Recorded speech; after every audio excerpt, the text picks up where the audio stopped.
परमात्मा को पाने तथा उसका वास्तविक लाभ प्राप्त करने के लिए पवित्र बाइबल में प्रमाण है कि प्रभु ने मनुष्य को अपना ही स्वरूप बनाया। 6 दिन में सृष्टि रचकर 7वें दिन विश्राम किया। कुरान शरीफ में प्रमाण है कि हजरत मोहम्मद को खुदा स्वयं कह रहे हैं कि मैंने तुम्हें उस परमात्मा की महिमा बताने के लिए भेजा है। वो परमात्मा कबीर है जिसने 6 दिन में सृष्टि रची तथा 7वें दिन तख्त पर जा विराजा। उसकी खबर किसी बाखबर से पूछ कर तो देखो। कृपया अवश्य सुनिए जगत गुरु तत्वदर्शी संत रामपाल जी महाराज के अमृत वचन।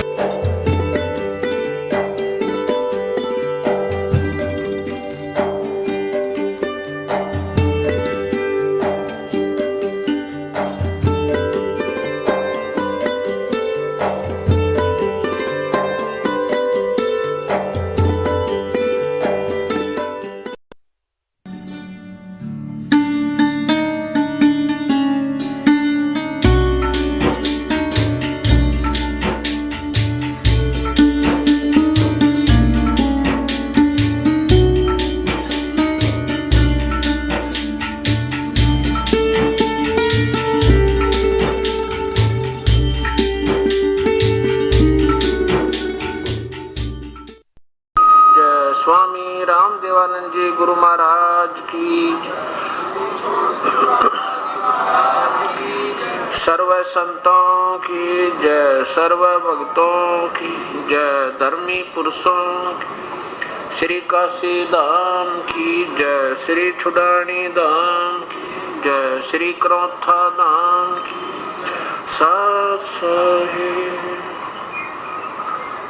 गरीब नमो नमो सतपुरुष को नमस्कार गुरु के नहीं। सुर नर मुनि जन साधुआ संतों सर्वसदे सतगुरु साहिब संत सब डंडो तुम प्रणाम। आगे पीछे मध्य हुए तिनको जा कुर्बान। निराकार निर्विषम काल जाल भयभंजनम निर्लेपम निज नीरगुण अकल अनुपवेशुन धुनम सोहम सुरति समाप्तम सकल समाना नीरतले उज्ज्वल हिरंबर हरदमम बेपरवाह था वार पार नहीं मत तम गरीब जो सुमर सिद्ध होई। गणनायक गलता ना करो अनुग्रह सोई। पारस पद परवन अति गणेश मनाऊं। गणनायक देवन देवा चरण कमल लो लाऊं। आद्य अंत करु सेवा परम शक्ति संगीतम हृदय सिद्ध अवगत गुण यतीतम सतपुरुष निर्मोही। जगदम्बा जगदीशम मंगल रूप मुरारी तन मन अर्पो शेष भक्ति मुक्ति भंडारी। सुर नर मुनि जन में ब्रह्मा विष्णु महेशा शेष शेष मुख गाँव वो जय आद्य गणेशा इंद्र कुबेर सरीखा वरुण धर्म राय ज्ञान समर्थ जीवन जी का मन इच्छा फल पावे। 33 कोटि अदा 88 उतर भव जल पारा कट है इनकी फांसी। 33 कोटि अदारा ध्यान से 88 उतर भव जल पारा कट है यम की फांसी। सत्साही कर चोरों विनती करूं धरूं चरण पर शीश। गुरु राम देवानंद जी महाराज ने दिया नाम बख्शीश। कोटि कोटि सजदा करूं कोटि कोटि प्रणाम। चरण कमल में राखियो में बंदी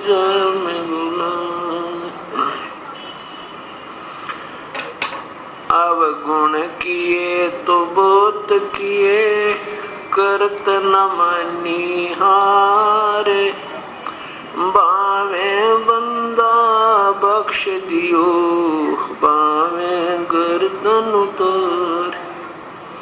अवगुण मेरे बाप जी, बख्शो गरीब नवाज। जो मैं पूत कपूत हूँ, बोर पिता कुछ।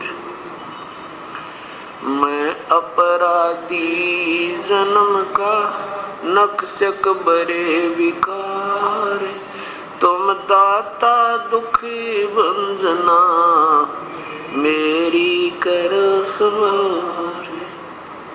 कुत्ता तेरे दरबार का, मोतिया मेरा नाम। गले प्रेम की जेवड़ी, जांखें जो जाऊं। तो करो तो बावड़ू, दूर दूर करो तो जाऊं। जो राखो तो ही रहूं, जो देव सुख।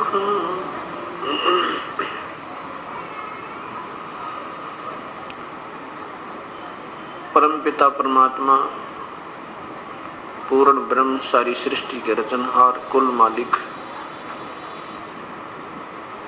कबीर परमेश्वर की असीम रजा से ये सत्यनारायण कथा प्रारंभ हो रही है। सत्यनारायण का अर्थ होता है अविनाशी परमेश्वर। हम उसे सत साहिब कहते हैं। सत साहिब कहो चाहे सत्यनारायण कहो, अमर पुरुष कहो, अकाल मूर्त कहो, शब्द स्वरूपी राम कहो, परम अक्षर ब्रह्म कहो, परमेश्वर कहो, राम कहो, अल्लाह कहो, गॉड कहो, चाहे रब कहो, खुदा कहो, ये शक्ति बोधक और पर्यायवाची भाषा भिन्न शब्द होते हैं। जो प्राणी सत्संग के अंदर आते हैं उनको ज्ञान होता है कि मानो श्री परमेश्वर ने किस वास्ते दिया था, इसका वास्तविक क्या कर्तव्य था, इससे हमने क्या लाभ उठाना था और हम कर क्या रहे थे।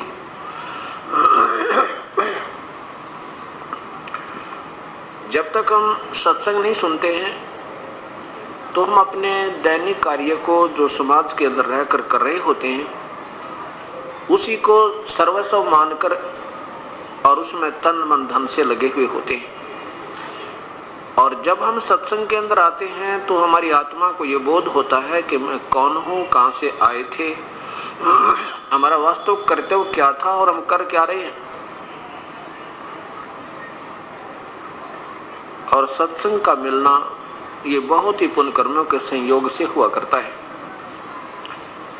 तुलसीदास जी कहते हैं सकल पदार्थ हैं जग माही, पर कर्म ही न नर पावे नहीं।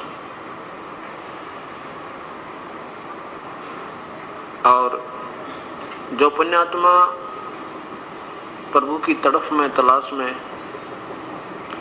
लगी हुई हैं तो उन्होंने कोई न कोई अपना भक्ति मार्ग अपना भी रखा है। और जो भक्ति बिल्कुल नहीं कर रहे हैं वो अपने दैनिक क्रिया को जैसा भी उनको समाज से मालूम हुआ उसको करते हुए अपने जीवन को वही तक सीमित रखे हुए हैं। परमात्मा क्या बताते हैं, पूर्ण ब्रह्म वो स्वयं ही आते हैं अपने सतलोक से चलकर। सतलोक वो स्थान है जो कभी विनाश नहीं होता।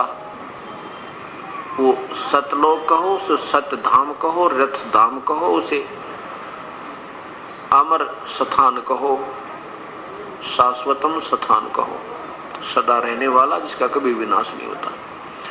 उस सतलोक से चल के वो पूर्ण ब्रह्म सतपुरुष स्वयं ही यहाँ काल के लोक में आते हैं। ये 21 ब्रह्मांड इस ज्योति निरंजन ब्रह्म अर्थात क्षर पुरुष के हैं।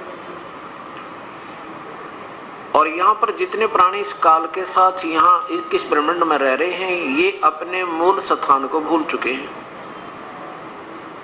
अपना मूल स्थान ये नहीं है जिसमें हम रह रहे हैं। अपना मूल स्थान सतलोक है, जहाँ से हम बिछुड़ कर आए हुए हैं, और जब तक हम वहाँ नहीं पहुँच लेंगे तब तक हमें कोई यहाँ का सुख हमें सुखी नहीं कर सकता। वो जानकारी हमें केवल परमेश्वर स्वयं आकर बता पाते हैं और कोई नहीं बता सकता। उस सतलोक के बारे में ना ब्रह्मा को मालूम, ना श्री विष्णु को मालूम, ना श्री शिव को मालूम, जो यहाँ के 3 लोक के अधीश्वर हैं, एक एक विभाग के मंत्री एक ब्रह्मांड के अंदर है।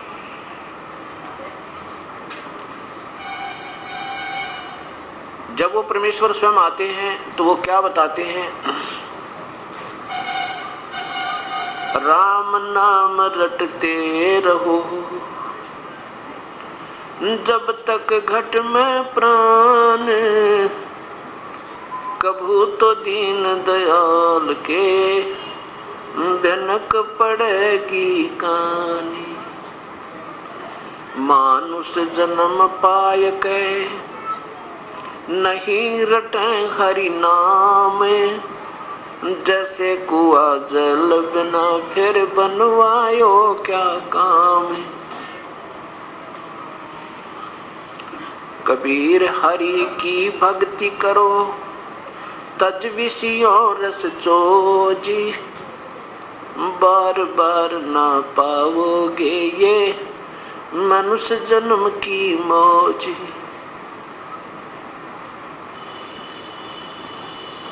राम रटत कोडी भलो, चू चू पड़े जो चामे। भाई सुंदर शरीर किस काम का, जामुख नाही नामे। राम रटत कन्या भली, साकेट भला न पूती।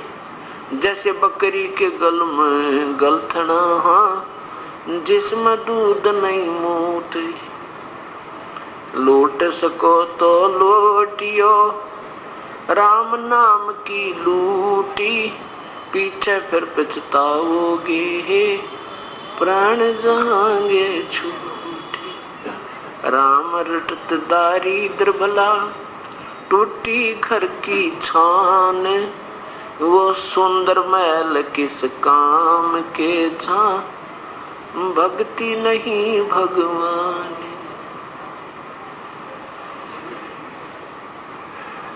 परमपिता परमेश्वर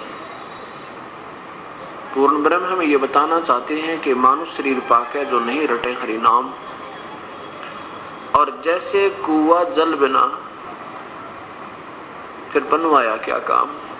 जैसे जिस कूप में जल ना हो उसका नाम भले ही कुआ है, पर गुण कुएं के नहीं इसमें। इसी प्रकार जो मानुष शरीर प्राप्त प्राणी प्रभु की विधिवत साधना नहीं कर रहे हैं, पूर्ण परमात्मा की शास्त्र अनुकूल साधना नहीं कर रहे हैं या बिल्कुल ही नहीं कर रहे हैं, उनके बारे में कहते हैं कि वो प्राणी मानुष शरीर में ऐसे हैं जैसे जल रहित कुआ होता है। मानो नाम अवश्य है पर मन गुण मनुष्य के नहीं है। मनुष्य का पहला गुण प्रथम कर्तव्य प्रभु की आराधना और सद्कर्म करना। इस चीज का ज्ञान हमें सत्संग माने से होता है, और सत्संग के अभाव से प्राणी ना जाने कितने वो कर्म कर देता है जो इसने नहीं करने चाहिए थे।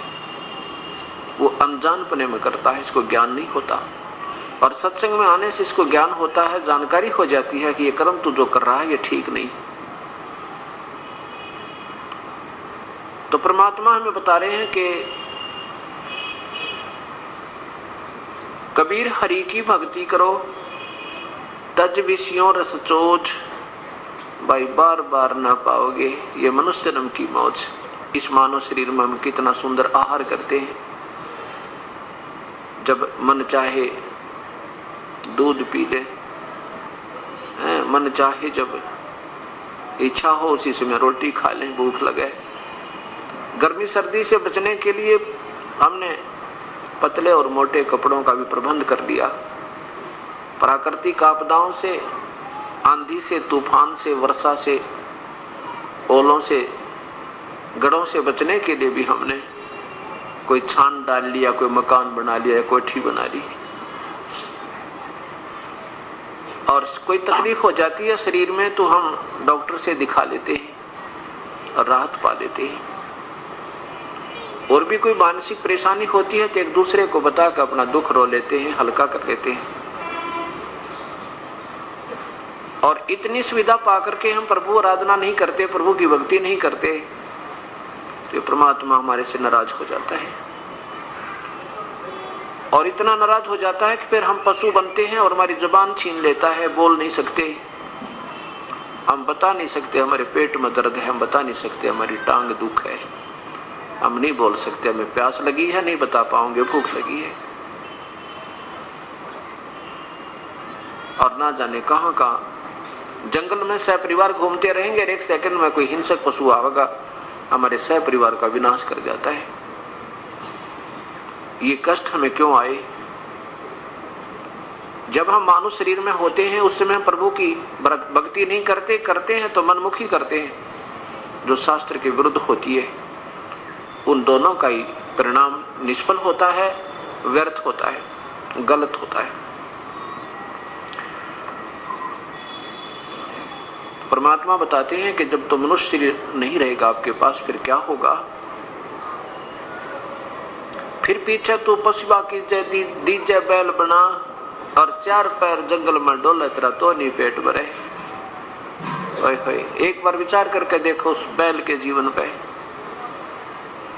पर हम मनुष्य शरीर पाके इतनी सुविधा हो जाती है कि हम सोचते भी नहीं कि कभी हमारे साथ ये पैर टूट जाएंगे, या हमारे ऊपर भी ऐसी समस्याएं पहले भी आई होंगी या आगे भी आ जाएंगी।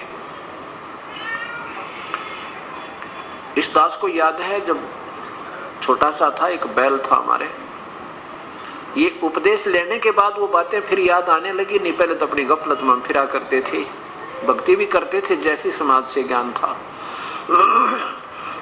एक बैल था, उस बैल के पिछले पैर के खुरों में और इतनी लंबी लोहे की कील घुस गई। सुबह सुबह अंधेरे में जा रहा था और सारा दिन चलते चलते वह पूरी बैठ गई। उसके नीचे की टोपी नहीं थी, वो ऊपर कैप होता है, वो नहीं था, वो कंडे रिजेक्ट करके डाल रखी थी और वो सारी अंदर घुस गई। अब शाम तक बैल का पैर भी सूज गया और जमीन पर नहीं रखा जा रहा। अब ऐसे कोई गांव में वैद्य हुआ करते देसी, वो बुलाया, उसने कहा इसके गोड्डे में, घुटनों में कोई नस पे नस चढ़ गई है और हो जाएगी ठीक। उसके घुटने पे गोड्डे के ऊपर पट्टी बांधनी शुरू कर दी, गरम गरम कोई बांध कर जड़ी बूटी, कील लगी है खुर में और पट्टी बंध रही घुटने पे। अब वो बोल नहीं सकता, वो बता नहीं सकता, बेचारा उठ नहीं सकता, पड़ा रहा 1 महीने तक। 1 महीने के पीछे उसकी अपने आप वो पक के और अपने आप उसमें रेशा निकला। जब घर वालों की दृष्टि पड़ी फिर उसको किसी बुला के उसमें से वो देखा, इतनी लंबी कील निकली। ओए वो बात अब याद आती है।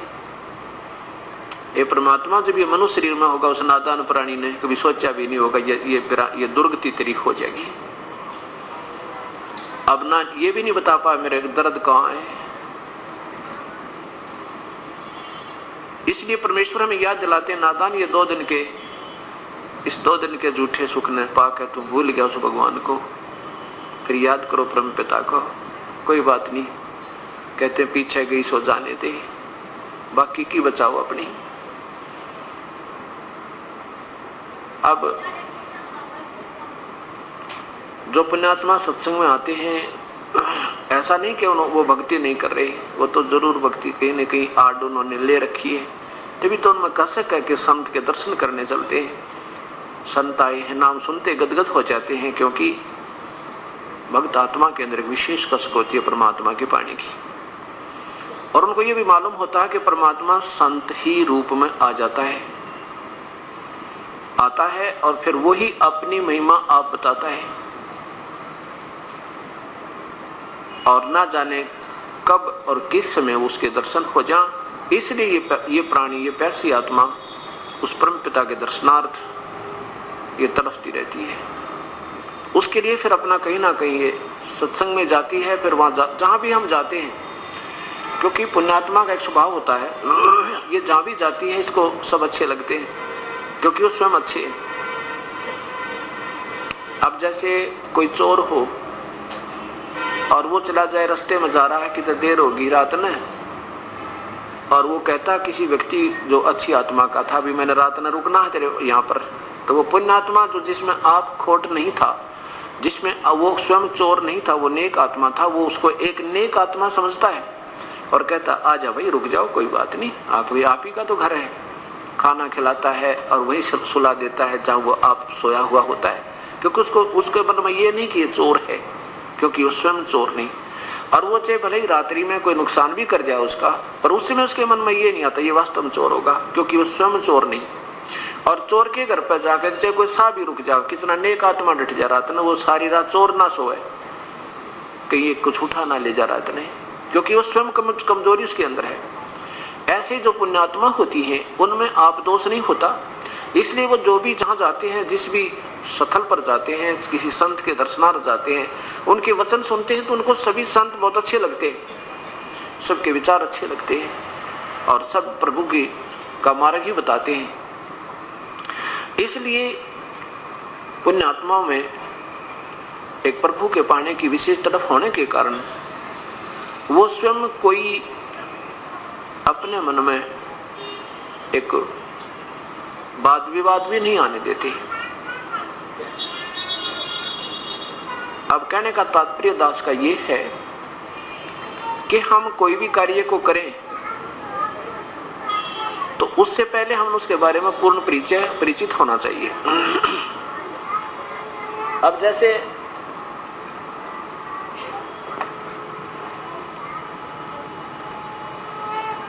हमने किसी गांव जाना है, किसी शहर जाना है, तो उस शहर का जाने से पहले 10 आदमियों से तसल्ली करेंगे कि मैंने वहां जाना है, कौन सा रास्ता ठीक है, अगर वहां हम पहली बार जा रहे हैं तो, और फिर प्रस्थान करेंगे।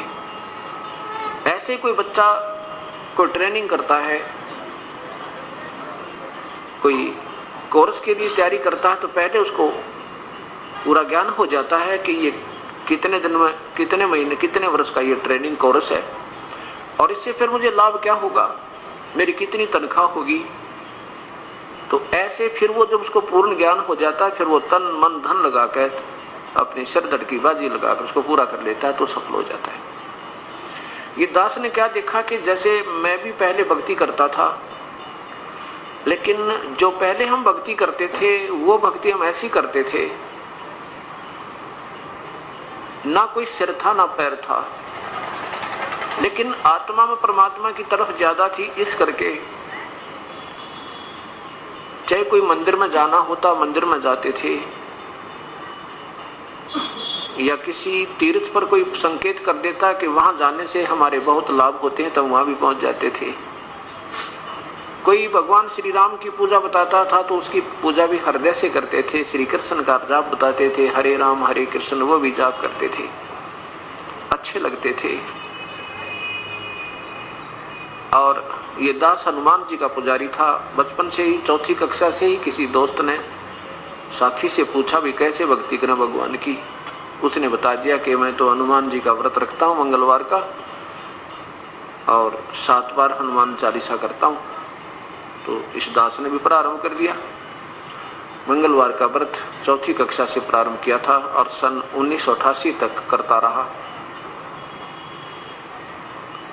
गीता जी का पाठ नित्य किया करता था।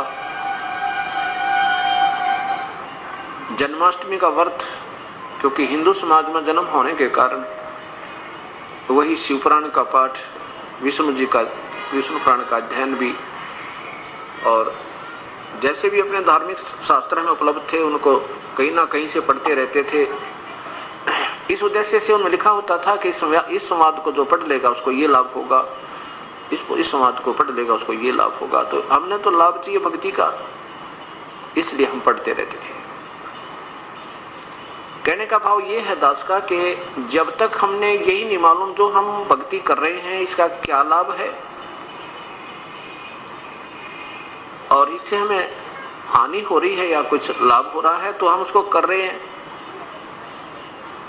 तो वो व्यर्थ बताई। एक धर्मदास नाम के एक बहुत बड़े धनी व्यक्ति थे। मध्य प्रदेश में एक बांधवगढ़ स्थान है, बांधवगढ़, वहां के वो रहने वाले थे और वो इतने रईस थे, आज से 550 वर्ष पुरानी बात है, इतने रईस थे कि बांधवगढ़ नरेश धर्मदास जी के पूर्वजों से यानी उनके पिता से वित्तीय सहायता लिया करते थे जब कोई प्राकृतिक आपत्ति आ जाती थी, जैसे कोई अकाल पड़ जाना या कोई फ्लड आ जाता था। इतना पैसा था उनके पास। भाव ये दास का कहने का कि इतना पैसा, इतना सुख सुविधा होने के उपरांत भी और प्रभु की तरफ जिस पुण्यात्मा में है तो उसके पुण्य कर्मों में कमी नहीं। वो प्यारी आत्मा ने गुरु भी बना रखे थे, श्री रूपदास जी, और उस गुरुदेव ने उस प्यारी आत्मा से बताया था, बेटा हरे राम हरे कृष्ण का जाप जप, ओम नमः शिवाय का भी जाप जप, हरि ओम का भी जाप जप, गीता जी का नित्य पाठ किया कर पुत्र तेरा कल्याण हो जाएगा। और फिर 68 तीर्थ कर ले पुत्र तो स्वर्ग प्राप्ति होगी, और चारों धाम जो कर लेता उसका तो महाकल्याण हो जाता है। अब हमने जैसे जिसने प्रभु की तलाश है, जो प्यासा है उसने पानी की तलाश है, तो उसको कोई किधर ही संकेत कर दे वो दौड़ा जाएगा क्योंकि उसको प्यास है उसकी, और जब तक उसको प्राप्त नहीं हो लेगा तब तक वो घूमता ही रहेगा। तो उस प्यारी आत्मा ने अपने गुरुदेव के बताए अनुसार अपना सब क्रियाएं प्रारंभ कर दी। गुरुदेव के आदेश अनुसार जब वो तीर्थ भ्रमण पर निकला तो सबसे पहले मथुरा पहुंचा। मथुरा में जब पहुंचे तो वहां क्या किया कि एक मथुरा के तालाब में जहां भगवान श्री कृष्ण जी स्नान किया करते थे, कहते हैं उस पवित्र स्थल पर, उस तीर्थ पर स्नान किया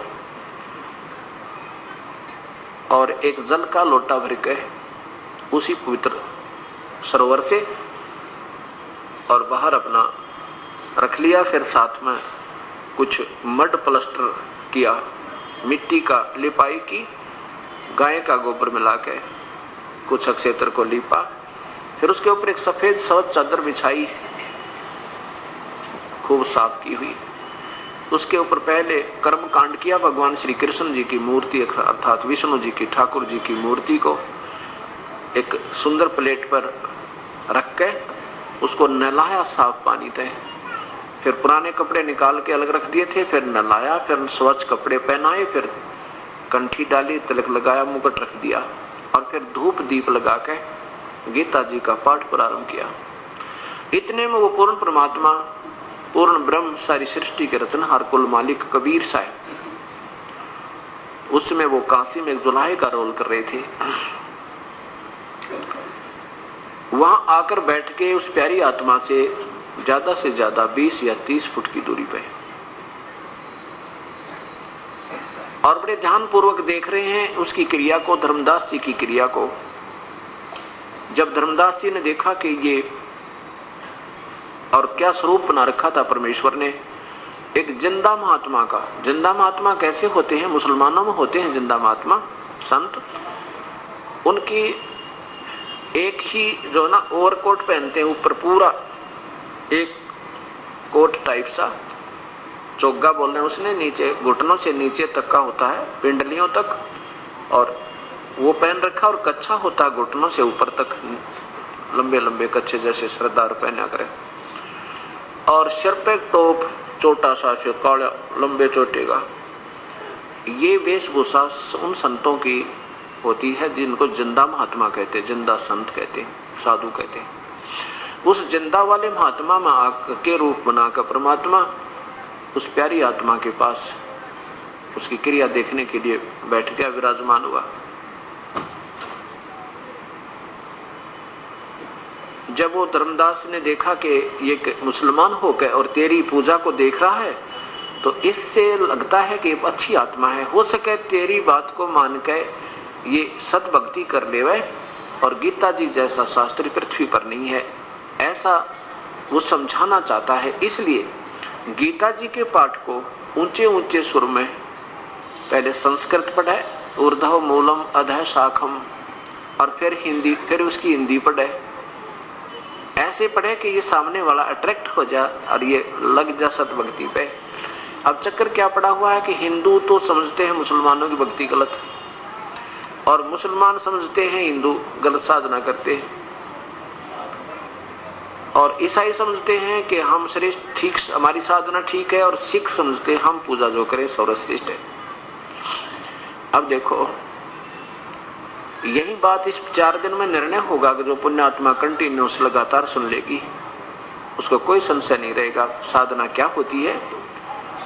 साधना तो एक ही है और वो श्रेष्ठ ही है अगर वो मिल जावत है। जब तक हमें वो नहीं मिलती तब तक हम एक दूसरे को अश्रेष्ठ और अपने को श्रेष्ठ मानते रहते हैं।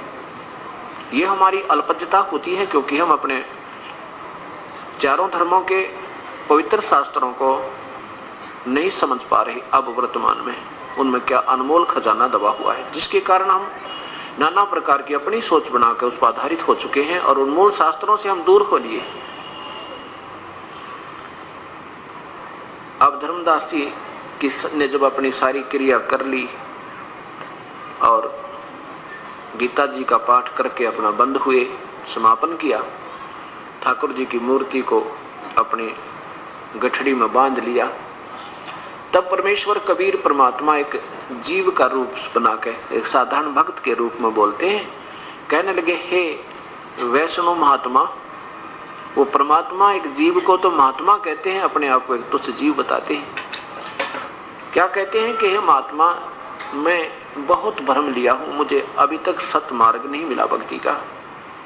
मैंने नहीं कोई मुसलमान संत छोड़ा, ना कोई मुसलमानों वाली क्रिया छोड़ी। मैंने हिंदुओं के महापुरुषों से भी संपर्क किया, ईसाइयों के जो संत हैं उनके पास भी मैं पहुंचा हूँ, लेकिन अभी तक मेरे मन की, मेरी आत्मा की संतुष्टि नहीं हो पा रही कि भक्ति मैं कर रहा हूँ ठीक हूँ। और आपकी जो भक्ति है मुझे बहुत अच्छी लग रही है, आपकी प्यारी प्यारी आवाज़ मेरे हृदय को खींच रही है। ऐसे कह के वो परमात्मा उस प्यारी आत्मा को अपने सतमार्ग का ज्ञान बताने की चेष्टा करते हैं। इन बातों को सुनकर धर्मदास बड़ा प्रसन्न हुआ कि एक मुसलमान होकर के और मेरी क्रिया को बड़ा अच्छी बता रहा है। तो बताने लगा, कहने लगा, जिंदा बैठ जा, तेरे भाग बड़े जो आप मुसलमान होकर के और मेरी बात को भी सहन कर लोगे, बताऊंगा उसको सुनोगे। तब उस प्यारी आत्मा परमात्मा ने कहा कि धर्मदास कहने लगा, भाई देखो महात्मा जी, हमने तो अपना जीवन कल्याण चाहिए। आज हम मुसलमान हैं, कल ना जाने हम किस जन्म में होंगे। आज हम हिंदू हैं, ना जाने कल किस मजहब में हमारा जन्म होगा। अगर आत्म कल्याण नहीं हुआ तो ये मजहब और ये हमारी जाति और ये शरीर सब व्यर्थ रह जाएंगे। मैं तो इस उद्देश्य से निकला हूँ कि मेरा कल्याण हो, चाहे किसी भी साधना से हो जाए, मुझे तो प्रभु चाहिए। आज हम हिंदू हैं, कल पशु बन जाएंगे। आज हम मुसलमान हैं, कल हम पशु बन जाएंगे। आज हम ईसाई हैं तो कल ना जाने किस जूनी में चले जाएंगे। आज हम सिख हैं तो ना जाने कहाँ हमारा डेरा होगा, अगर भक्ति ठीक नहीं बनी तो। धर्मदास इस बात से बड़ा प्रभावित हुआ और कहने लगा, बैठ जा, मैं बताता हूँ आपको भक्ति। कहाँ जी बताइए। मैं ना गीता जी का पाठ करते नित्य हूँ, और गीता जी एक ऐसा पवित्र शास्त्र, इसके बराबर, इसके तुल्य पृथ्वी पर शास्त्र नहीं है। और एकादशी का व्रत रखता हूँ मैं। मेरे गुरुदेव ना 68 तीर्थ करने की सलाह दी है, मेरे को आदेश दिया है, और उनके आदेश अनुसार मैं इन 68 तीर्थों पर भ्रमण के लिए निकला हुआ हूँ। श्री राम कृष्ण का जाप जपता हूँ, ओम नमः शिवाय का जाप जपता हूँ, शिवलिंग की पूजा करता हूँ।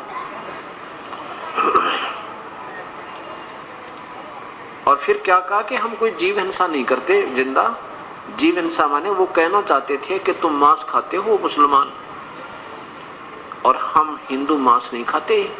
और जो मतलब कहा नहीं सीधा, पर डायरेक्ट उसका संकेत ही था। कहने लगे, जो जीव हिंसा करते हैं ना, वो कभी सफल नहीं हो सकते, उनका जीवन तो बिल्कुल व्यर्थ जाता है, उनको तो पाप बहुत लगते हैं। कबीर परमेश्वर कहने लगे, धर्मदास मैं आपसे एक प्रार्थना करूं? कहने लगे, महात्मा जी मैं आपसे एक प्रार्थना करना चाहता हूं, आपका शुभ नाम क्या है? आप कहां से आए हो?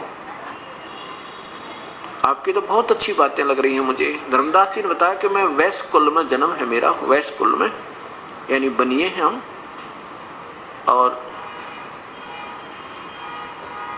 मैं जो है वैष्णव, हम वैष्णव विष्णु जी के उपासक हैं, वैष्णव साधु कहलाते हैं हमारे गुरुदेव, हमने उनसे उपदेश ले रखा है। तो गुरुदेव ने हमें बताया है कि गीता जी का नित्य पाठ करना है। परमेश्वर ने कहा कि धर्म महात्मा जी एक प्रश्न है मेरे मन में, मेरी शंका का समाधान कीजिए। बोलो बेटा, बोलो जी, क्या बात है, बोलो। कबीर साहब ने कहा कि देखो, आपने अभी बताया कि गीता जी के नित्य पाठ करने से आत्मा का कल्याण हो जाएगा। देखो, आप और क्या क्रिया करते हो? आप पितृ पूजा करते हो? धर्मदास कहने लगे, हाँ जी पितृ पूजा करते। पितृ पूजा नहीं करें तो फिर तो हमारे पितृ को जो है ना, वो उनका जो हिस्सा नहीं पहुंच सकता और वो दुखी हो जाते हैं। आप भगवान श्री कृष्ण और राम की पूजा करते हो, ब्रह्मा विष्णु महेश की भी साधना करते हो, हाँ जी, और गीता जी का नित्य पाठ भी करते हो, हाँ जी। देखो, गीता जी के पाठ करने से लाभ नहीं, जैसा गीता जी में वर्णन है ऐसा आचरण करने से लाभ होगा।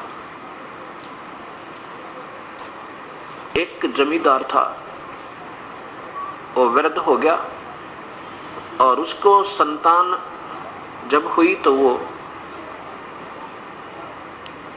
थोड़ी सी लेट हुई। पुत्र जब उत्पत्ति हुई उनके तो वो वृद्ध हो चुका था। जब वो लड़का 12 वर्ष का था तो वो पिता लगभग 60 और 65 वर्ष की आयु का था।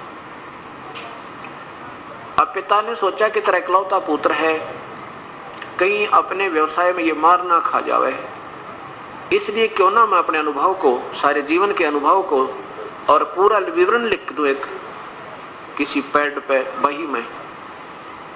उसने अपना पूरा एक्सपीरियंस, हर क्रॉप का, हर फसल का, किस में बीजनी चाहिए, उसमें कितना, एक एकड़ में कितना बीज डलेगा, कितनी बार उसकी, किस समय में उसमें पानी डाला जाएगा, किस समय उसमें खाद डालनी है, फिर क्या स्थिति होगी, उसको कैसे संभालना है, ऐसी स्थिति हो जाए तो उसमें ऐसे खाद डालना है, तो सब कुछ लिख के और एक पूरी बही के अंदर यानी एक पैड में लिख दिया और कहा, पुत्र इस पैड को पढ़ना और इसके अनुसार बेटा खेती करना, तो अपना व्यवसाय करना, तो सफल रहेगा।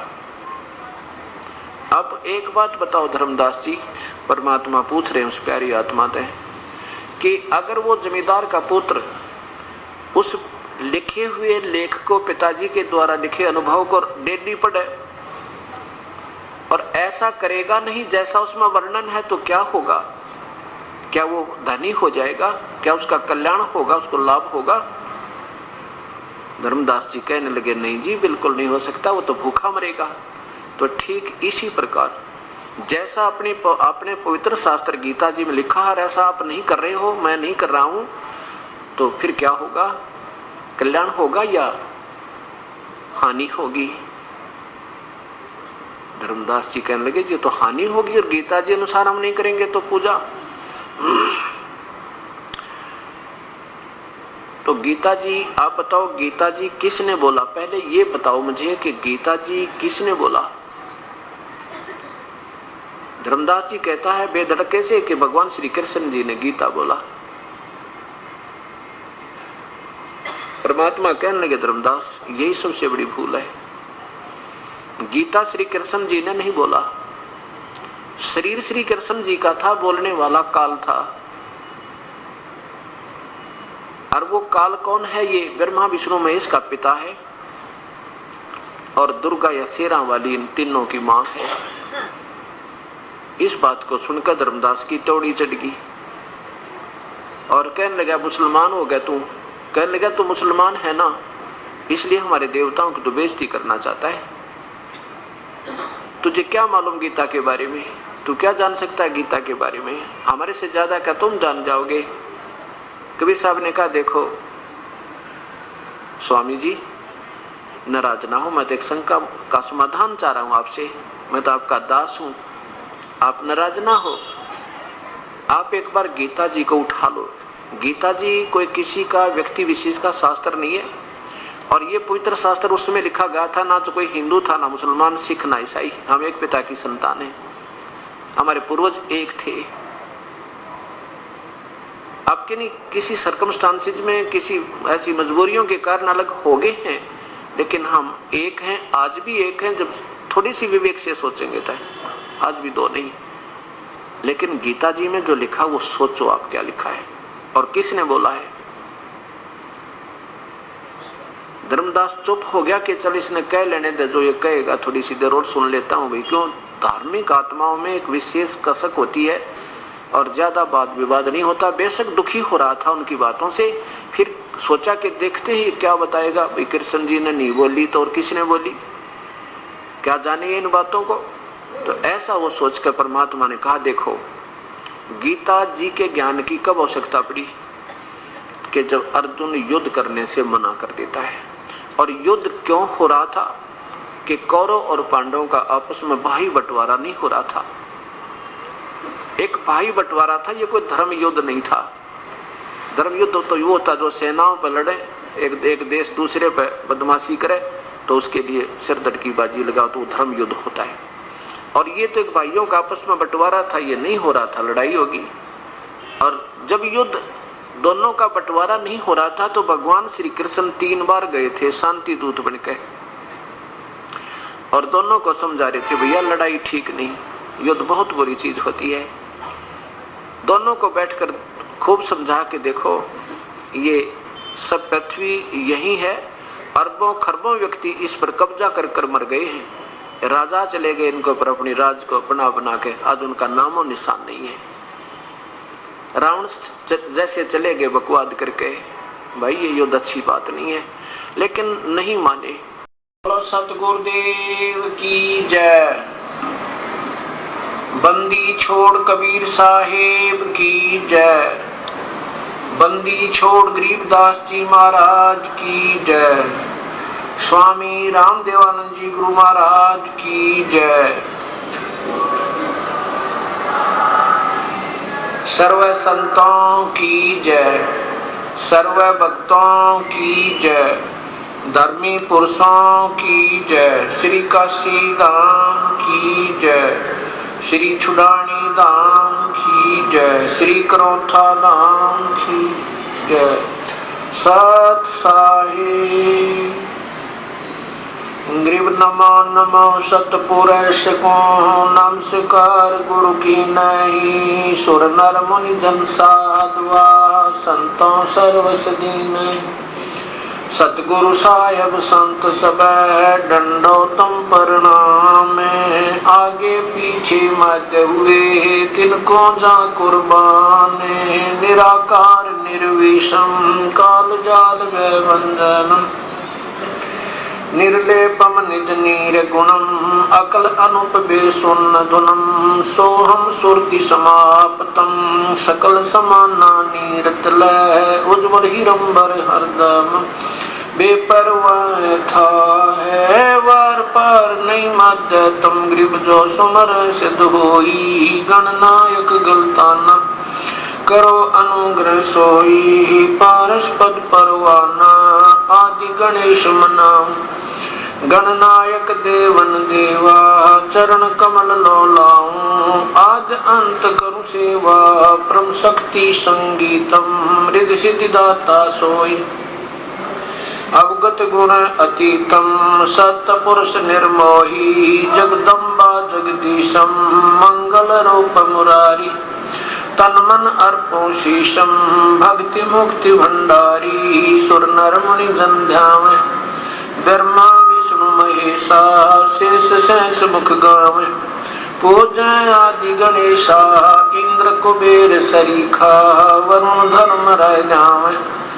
समर्थ देवन जी का मन इच्छा फल पावे। 33 कोटि अदारा ध्यावे से 88 उतर भव जल पारा, कट है यम की फांसी 33 कोटि अदारा।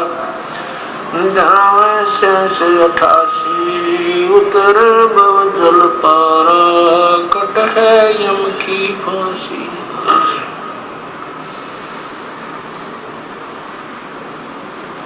कर जोरूं विनती करूं, धरूं चरण पर शीश। गुरु राम देवानंद जी महाराज ने दियो नाम बख्शीश। कोटि कोटि सिजदा करूं, कोटि कोटि प्रणाम। चरण कमल में राखियो, मैं बंदी जाम गुलाम। कुत्ता तेरे दरबार का, मोतिया मेरा नाम। गले प्रेम की जेवड़ी, जा खेचो जाऊं मैं। तो करो तो बावन, दूर दूर करो तो जाऊं। जो राखो तो ही रहूं, जो देवो सो खाऊं।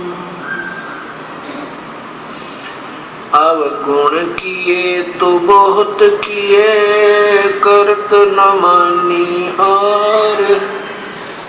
बावे बंदा बख्श दियो, बावे गर्दन उतार। अवगुण मेरे ही बाप जी, बख्शो गरीब नवाज। जो मैं पूत कपूत हूँ, बहुर पिता को लाज।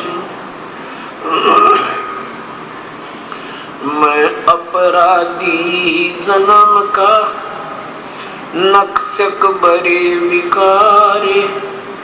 तुम दाता दुख भंजना, मेरी करो सवार।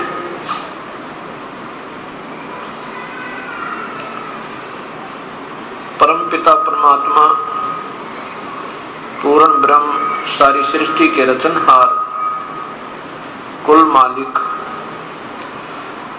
कबीर परमेश्वर की असीम कृपा से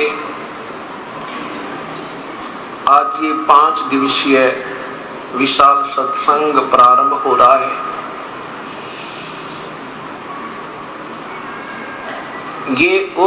ये उस शुभ समागम का प्रारंभ है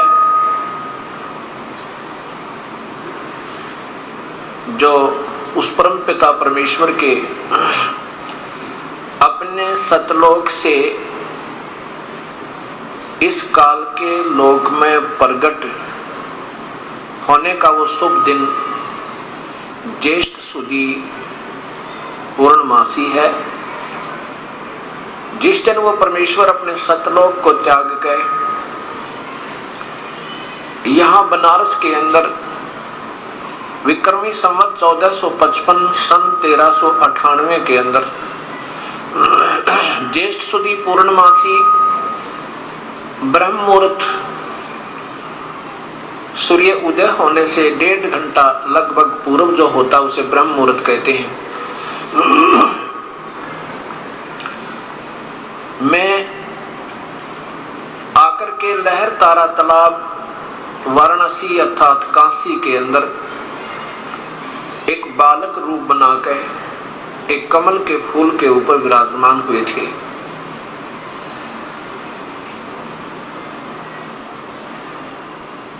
उस परमेश्वर का यहाँ आगमन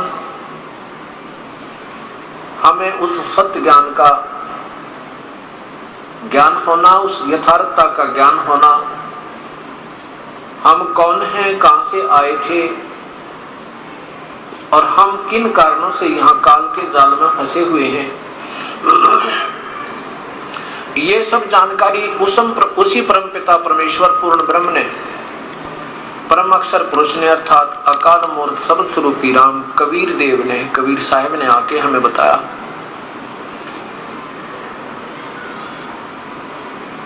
उसके उपलक्ष्य में ये 5 दिवसीय विशाल सत्संग मनाया जा रहा है। ऐसे शुभ समागम सदियों पर्यंत प्रारंभ हुआ करते हैं। वैसे तो संतों की कमी नहीं, सत्संगों का अभाव नहीं, श्रोताओं की कमी नहीं, लेकिन जैसा हमारे पवित्र शास्त्रों में पूर्व प्रमाण था और वो हम तक नहीं पहुंच पाया, अब वो हमारे तक पहुंच रहा है। ऐसे समागम हमें, अगर ये दास कहे कि युगों पर्यंत ही प्राप्त होते हैं, तो भी थोड़ा समझना,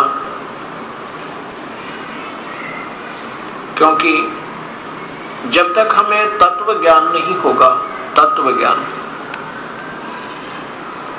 और तत्व ज्ञान के बिना हमारे सामने वो सच्चाई नहीं आ सकती जो जिसकी हमें युगों से तलाश थी। वो तत्व ज्ञान देता कौन है, वो तत्वदर्शी कौन संत है, और ये अभी तक हमारे तक क्यों नहीं पहुंचा, यही जानकारी इस 5 दिवसीय विशाल सत्संग के अंदर पुण्यात्माओं को दी जाएगी। ये तत्व ज्ञान हमारे तक क्यों नहीं पहुंचा, इसका कारण, मुख्य कारण ये रहा कि वो तत्व संदेश स्वयं परमेश्वर आकर के देता है। उसको 5वां वेद भी कहते हैं। 4 वेद हम सुनते आए हैं, ऋग्वेद,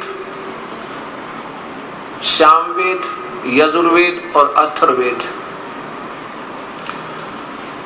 इन चारों वेदों के अंदर ज्ञान तो है, लेकिन तत्व ज्ञान नहीं है।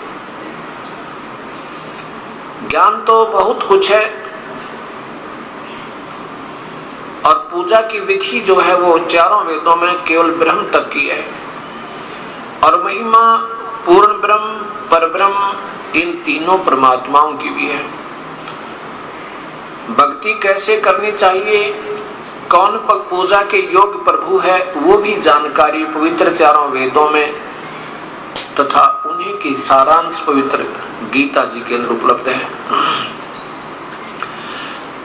उनमें साथ में ये भी लिखा है कि जो ज्ञान मैं बता रहा हूं, वेदों को बोलने वाला प्रभु, और साथ में गीता जी के बोलने वाला प्रभु, और साथ में कुरान शरीफ को बोलने वाला अल्लाह, और पवित्र बाइबल को बोलने वाला गॉड है। वो स्वयं कह रहा कि मैं उस परमेश्वर के बारे में नहीं जानता, उस तत्व ज्ञान के बारे में नहीं जानता। अपने तक की विधि बता देते हैं, जैसे गीता जी में बताया है कि चारों वेदों का सार गीता जी है, और गीता जी में बताया है कि ओम नाम का जाप है मेरा।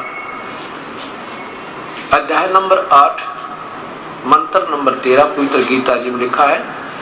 गीता बोलने वाला भगवान कहता है कि माम ब्रह्म मुझ ब्रह्म का ओम इति एक अक्षरम व्यवहारन अनुस्मरण, मेरा तो केवल एक ओम नाम है जो उच्चारण करके जाप करना है, और ये कब तक सिमरण करना है, ये याति तजन देहम ते याति परमाम गतिम, जो उसको अंतिम श्वास तक, तजन देहम श्वास छोड़ने तक जाप करता है, वो मेरी परम गति को प्राप्त होता है। कौन? गीता बोलने वाला भगवान कहता है कि मेरा तो केवल ओम नाम है, और ओम नाम के जाप से मेरे से जो लाभ मिलेगा, वहां तक की परम गति तुझे प्राप्त हो जाएगी। और फिर बताया है कि मेरी जो गति है, मैं जो साधना दूंगा, मुझसे जो लाभ तुझे होगा, वो भी पूर्ण नहीं है, वो भी अनुतमाम है। क्यों अनुत्तमाम है? क्योंकि वो पूर्ण परमात्मा ही पूजा के योग्य है। उसी की भक्ति से प्राणी को पूर्ण लाभ होगा, उसी की भक्ति से पाप कटेंगे, पापों का विनाश होगा, जन्म मृत्यु रहित होंगे।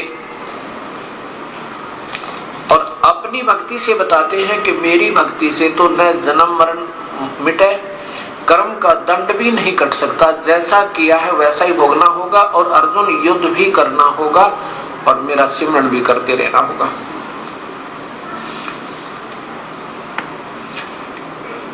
अब ये तत्व ज्ञान आपके सामने आ रहा है। ये सब मिलाकर ही पांचवा वेद होता है, जिसमें वर्तमान के सभी शास्त्रों का सारांश और साथ में उस परम पिता का वास्तविक ज्ञान, इसे तत्व ज्ञान अर्थात सूक्ष्म वेद, सवसम वेद के नाम से जाना जाता है। देखिएगा पवित्र गीता जी, गीता किसने बोला है? ये ब्रह्म बोल रहा है, ये काल बोल रहा है गीता जी को।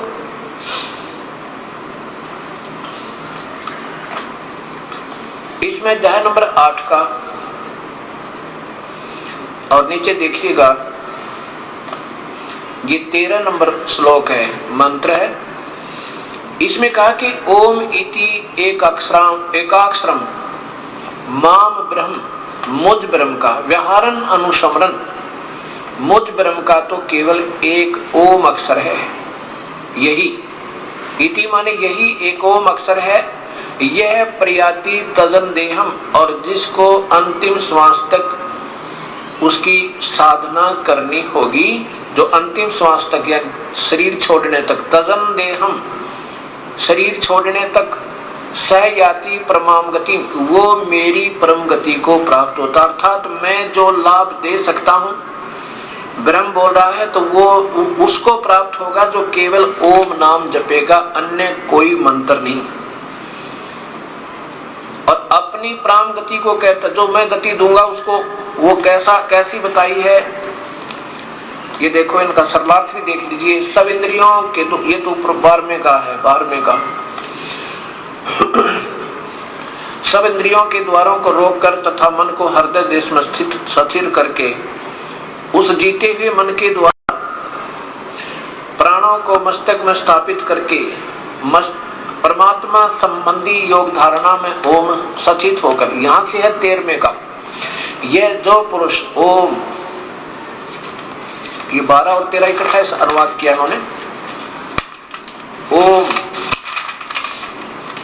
इस एकाक्षरम, एक अक्षर रूप ब्रह्म यानी मुझ ब्रह्म को, माम लिखना था, माम ब्रह्म, मुझ ब्रह्म को उच्चारण करता है उसके अर्थ स्वरूप अनुस्मरण चिंतन करता हुआ, अनुस्मरण माने चिंतन करता हुआ शरीर को त्याग जाता है, वह पुरुष परम गति को प्राप्त होता है। अब इसका अर्थ क्या बनता है वास्तव में कि ओम, एक ओम नीचे लिखा है, ये ओम, ओम इति माने यह है, इति यह एक अक्षर का माम ब्रह्म, मुझ ब्रह्म का उच्चारण करके, अनुस्मरण माने श्रवण करने का है, और वो तजन देहम शरीर त्याग कर जाता हुआ, यानी इस अंतिम श्वास तक इसका भजन करेगा तो मेरे द्वारी परम गति को प्राप्त होगा। ब्रह्म कहता है कि जो मैं अंतिम सतीथि यानी चौथी मुक्ति दे सकता हूं आपको, वो दे दूंगा। और चौथी मुक्ति प्राप्त भी हंस जन्म मृत्यु से रहित नहीं है, और नहीं कर्मों का दंड आपका समाप्त हो सकता। इसलिए कहा है कि मेरी भक्ति भी व्यर्थ है। अब देखिएगा 7वें अध्याय का 18वां मंत्र। गीता बोलने वाला भगवान कहता है कि मेरी भक्ति भी उत्तम नहीं है, अनुत्तमाम है। अध्याय नंबर 7 का और मंत्र श्लोक देखें 18। क्या लिखा है कि मेरी भक्ति 4 प्रकार के करते हैं। एक अर्थार्थी, आर्थ, जिज्ञासु। उनमें से ज्ञानी सबसे उत्तम है।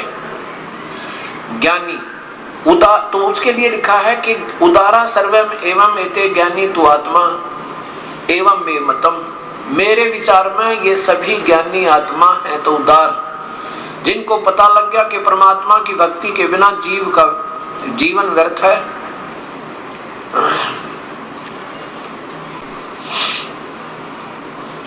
तो इसमें बताया कि तो ज्ञानी वो हैं जिनको पता लग गया कि परमात्मा की भक्ति के बिना जीवन व्यर्थ है, और उनको ये ज्ञान हुआ कि केवल एक प्रभु ही भक्ति योग्य है, अन्य नहीं है। तो उनके बारे में कहा कि उदारा सर्वे एवं एते ज्ञानी तु आत्मा एवं मे मतम, मेरे विचार में ये सभी ज्ञानी आत्मा जो हैं ये हैं तो उदार विचारी। आस्थित स ही युक्तात्मा माम एवं अनुत्तमाम गति, और ये मेरे वाली, माम माने मुझ में ही, अनुत्तमाम माने घटिया व्यर्थ की गति, यानी जो मेरे वाली परम गति है उसको स्वयं भगवान कह रहे अनुत्तमाम, मेरी इस अनुत्तमाम गति में आश्रित रही, क्योंकि उनको वो पूर्ण परमात्मा का मार्गदर्शन करने वाला तत्वदर्शी संत नहीं मिला। आप देखिए इन्होंने अनुत्तमाम माने क्या लिखा है, अति उत्तम लिख दिया। ये लिखना चाहिए था अति व्यर्थ, अनुत्तमाम माने अति उत्तम नहीं होता। अब देखिएगा चौथे अध्याय का 34वें श्लोक में लिखा है कि अर्जुन, अगर तुझे परम पिता पूर्ण ब्रह्म की भक्ति चाहिए तो उस तत्वदर्शी संत की तलाश कर ले,